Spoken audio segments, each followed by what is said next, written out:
Emma Carter sat in the dim glow of the living room, fingers tracing the rim of her untouched wine glass. Rain drummed against the windows, the steady rhythm mirroring the hollow ache inside her. Across the house, behind the closed door of his study, Ryan was working late again. She glanced at the clock. 9:47 p.m. Another evening spent alone. Another night where silence was her only company. Except it wasn't silence, not entirely. A soft rustling came from the floor beside her, and she looked down to find Jake, her golden Labrador, watching her with gentle, knowing eyes. "At least someone notices I exist," she murmured, offering him a weak smile. Jake thumped his tail once but didn't move closer until she patted the couch beside her. Obediently, he climbed up, pressing his warm body against her side. Emma exhaled, sinking into the comfort of his presence. He smelled faintly of the rain from their earlier walk, and as she ran her fingers through his fur, a wave of relief washed over her. It wasn't supposed to be this way. Marriage wasn't supposed to feel like solitary confinement. The cracks in the foundation. A decade ago, when she had stood in front of their friends and family, slipping a ring onto Ryan's finger, she had believed in forever. They had been young, wild in love, eager to build a life together. But time had a way of dulling even the brightest flames. First, the changes were small. Ryan would come home a little later. His kisses a little shorter. His "I love you"s became routine, an obligation rather than a declaration. Over the years, his attention shifted entirely, to work, to success, to things that had nothing to do with her. Emma had tried. She had waited up for him, planned weekend getaways, even suggested therapy once. Each effort was met with indifference. "I'm doing this for us," he would say, brushing off her concerns. But when had us stopped including her? And so she stopped trying. Jake, the silent confidant. The day she brought Jake home was the first time in years she had felt something other than loneliness. She hadn't meant to get a dog. Had only wandered into the shelter to pass the time.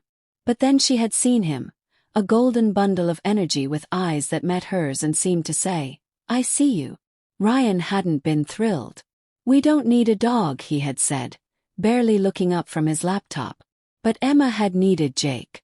Now 5 years later he was more than just a pet. He was the one constant in her life, the one who greeted her at the door, who listened without judgment, who curled up beside her on nights when the emptiness felt unbearable. Jake nudged her wrist, pulling her from her thoughts. She smiled, setting her wine aside and scratching behind his ears. "You always know, don't you?" His tail wagged, his body shifting so he could rest his head in her lap. Emma sighed, letting her fingers glide absently through his fur. The irony wasn't lost on her. She had a husband, yet it was her dog who gave her the affection she craved. It was Jake who filled the spaces Ryan had left empty. The turning point. A door clicked open and Emma tensed. Footsteps echoed down the hallway before Ryan appeared in the doorway. His sleeves rolled up, exhaustion etched into his features. "You're still up?" he asked, as if it were unusual. Emma hesitated before answering. "Couldn't sleep." Ryan nodded, rubbing a hand over his face. He didn't ask why. Didn't press. He never did. His gaze flickered to Jake, still nestled against her. "You let him on the couch again." Emma stiffened. "It's not a big deal." Ryan exhaled, shaking his head. "You baby him too much."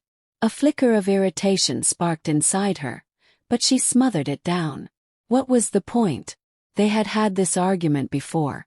She was tired of explaining, of defending, of wanting more from a man who had already given her everything he was willing to offer. Ryan glanced at his watch.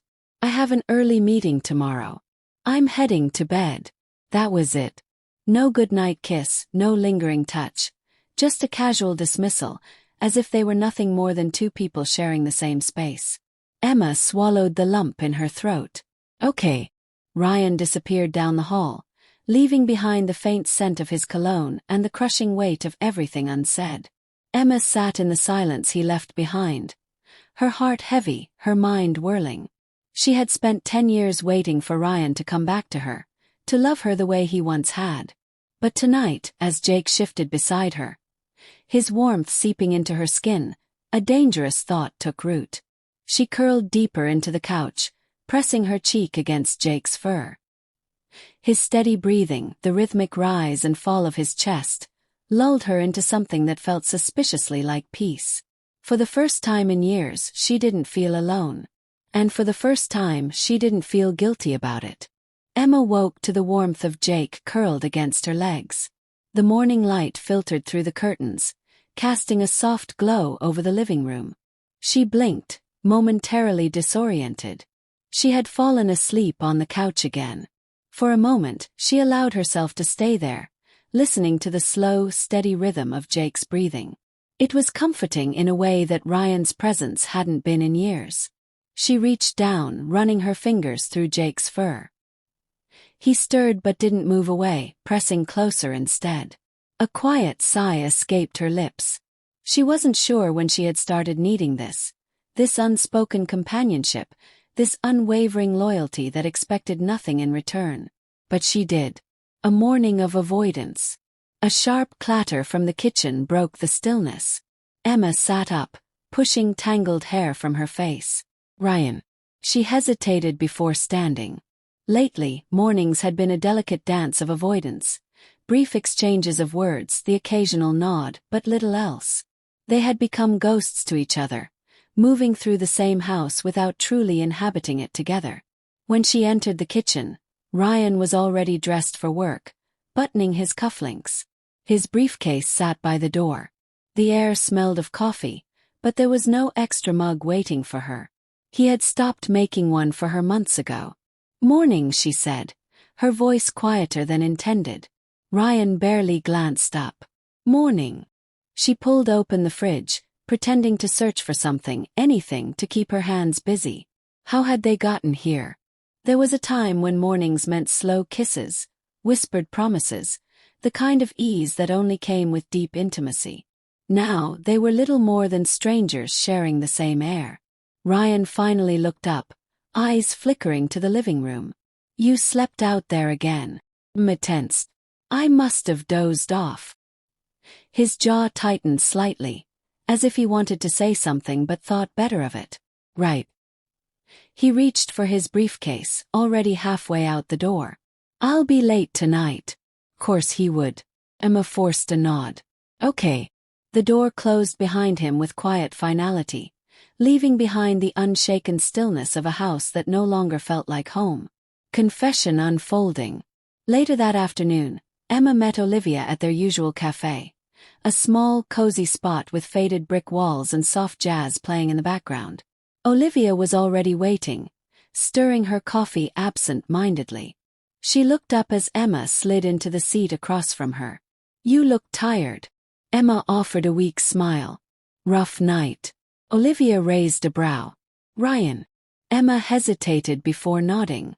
"It's like we're existing in different worlds. I don't even know if he sees me anymore." Her friend sighed, setting her spoon down. "Have you talked to him?" Emma let out a quiet laugh, shaking her head. "Talked to him?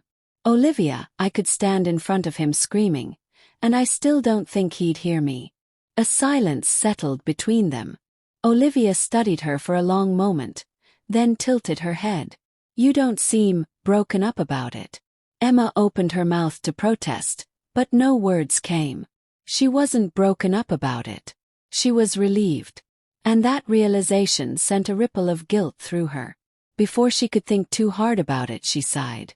"Jake is the only one who seems to care anymore." Olivia's lips twitched into a smirk. "Your dog." Emma exhaled, looking away. "It sounds ridiculous, I know. But when I come home, he's there. When I need someone to lean on, he doesn't pull away. He listens, even if he doesn't understand. I feel more wanted by him than I have in my own marriage." The words tumbled out before she could stop them. Saying them aloud felt both freeing and terrifying. Olivia's smirk faded. "Emma." "I know," Emma said quickly, shaking her head. "I know how it sounds. She swallowed, gripping her coffee cup. I don't think I've felt loved in years. Olivia softened. That's not nothing. Emma looked down. She wasn't sure whether that comforted her or scared her more. A shift in the air. That evening, Emma stood by the front door staring at the clock. 9:32 p.m. Ryan still wasn't home. Jake sat beside her, tail wagging slightly. He always knew when she was unsettled. Emma knelt, resting her forehead against his. "You'd never ignore me, would you?" she whispered. His tongue flicked out, brushing her cheek, and a quiet laugh escaped her lips. When had this become enough? Car pulled into the driveway. Emma stiffened. She knew she should go to bed, pretend she hadn't been waiting, but something held her there. The door swung open. Ryan stepped inside, eyes briefly meeting hers before darting away. "Long day," he muttered, setting his keys down. Emma didn't move, didn't speak. Ryan hesitated, then finally looked at her. Really looked at her. For a fleeting second she saw something. Uncertainty, hesitation, maybe even guilt. But it was gone before she could name it. "I'm going to bed," he said. Emma nodded, but she didn't follow. Instead, she sat on the floor, pressing her fingers into Jake's fur as the sound of Ryan's footsteps faded. For the first time, she realized she wasn't just drifting apart from her husband. She was already gone. Emma stood at the kitchen sink, watching the early morning mist roll across the backyard. The world outside was still, untouched by the weight of expectation. Inside, the quiet was heavier. Ryan had already left for work. She hadn't heard him go, hadn't felt the shift of the bed when he got up. Not that it mattered. Lately, his presence, or lack of it, had stopped making a difference. She felt a nudge against her leg. Looking down, she found Jake staring up at her, tail wagging. His golden fur still damp from the grass. "You're too good to me," she murmured, setting her coffee aside to scratch behind his ears. The way he looked at her, steady, unblinking, full of quiet understanding, made something tighten in her chest. It was absurd, she knew. But in that moment, it didn't feel absurd at all. The day stretched out ahead of her, empty as usual. With nowhere to be, she decided to take Jake for a longer walk than usual, venturing beyond their usual paths. The park was nearly deserted, the morning air crisp and filled with the scent of damp earth.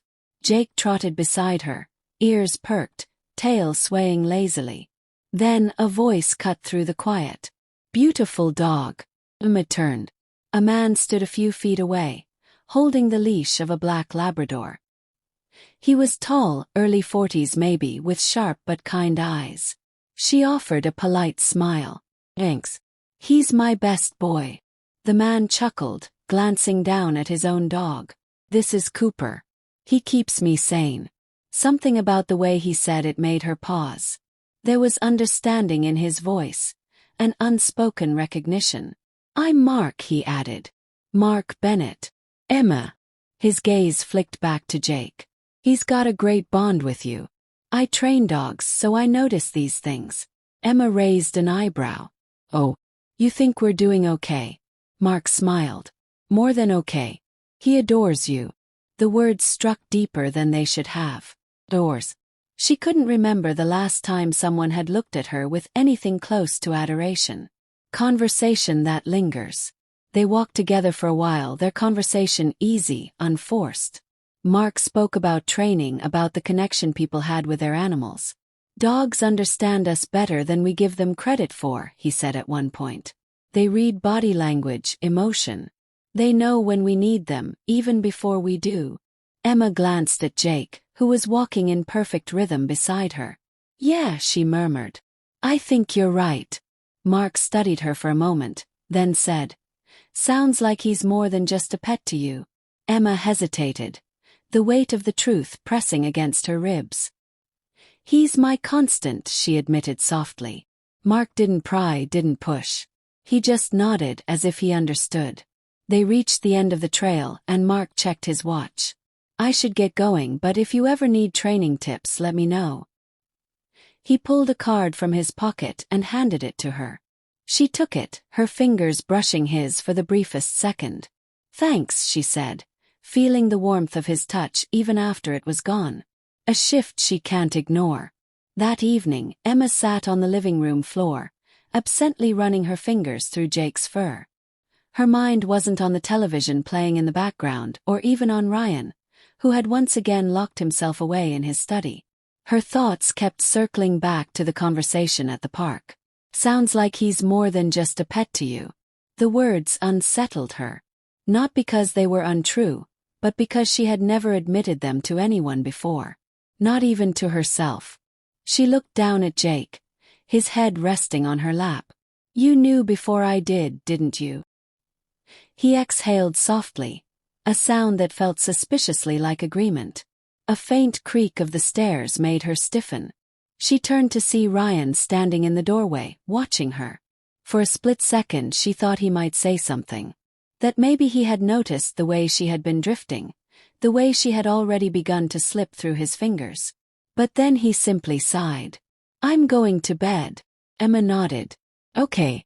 Ryan lingered for a moment, but whatever had been on his mind remained unspoken. He disappeared up the stairs, leaving her alone once more. Emma looked back at Jake, her chest tightening. She had spent years waiting for Ryan to come back to her, to fight for what they had lost. But maybe she had been wrong all along. Maybe she had already found what she needed. And maybe she had never really been waiting at all.